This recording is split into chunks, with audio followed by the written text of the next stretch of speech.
Il nous semble que l'usage de prier, en particulier pour le pasteur, est tombé en désuétude ou a perdu de son importance.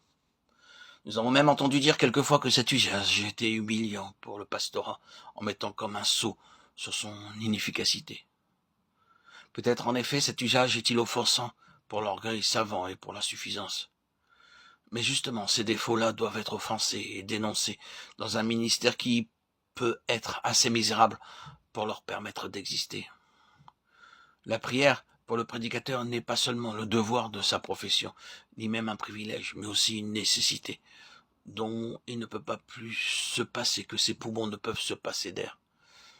C'est une nécessité absolue qu'il prie, et c'est aussi une nécessité absolue que l'on prie pour lui.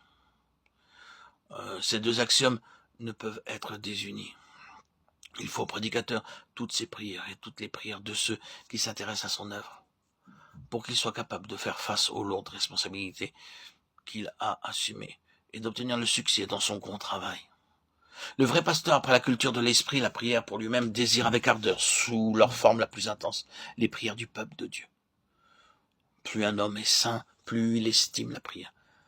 Il voit toujours plus que Dieu se révèle à ceux qui prient, et que la révélation que Dieu donne à l'âme se mesure à l'aspiration constante et importune de cette âme vers Dieu.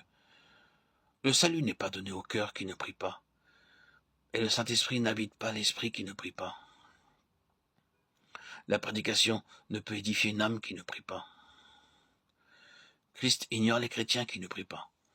L'évangile ne peut pas être efficacement proclamé par un prédicateur qui ne prie pas. Les talents, les dons, l'éducation, l'éloquence, l'appel de Dieu ne peuvent amoindrir le besoin de la prière.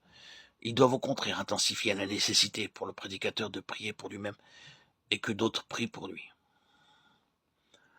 Plus il se rendra compte de la nature de la responsabilité et des difficultés de son travail, plus il verra et plus il sentira s'il est sérieux. La nécessité grandissante de prier lui-même et de demander aux autres de le soutenir par leur prière.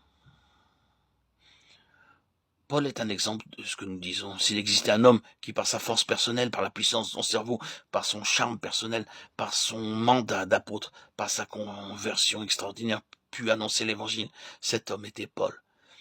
Il était un exemple frappant que le prédicateur doit être porté par la prière, et aussi par les prières des autres saints, afin que son ministère soit largement fructueux. Il demande, il supplie pour obtenir le secours des saints. Il sait que l'union fait la force, aussi bien dans le domaine spirituel que dans d'autres domaines, que la concentration et l'agrégation de la foi par la prière augmentent la force spirituelle, jusqu'à ce qu'elle devienne puissante et irrésistible.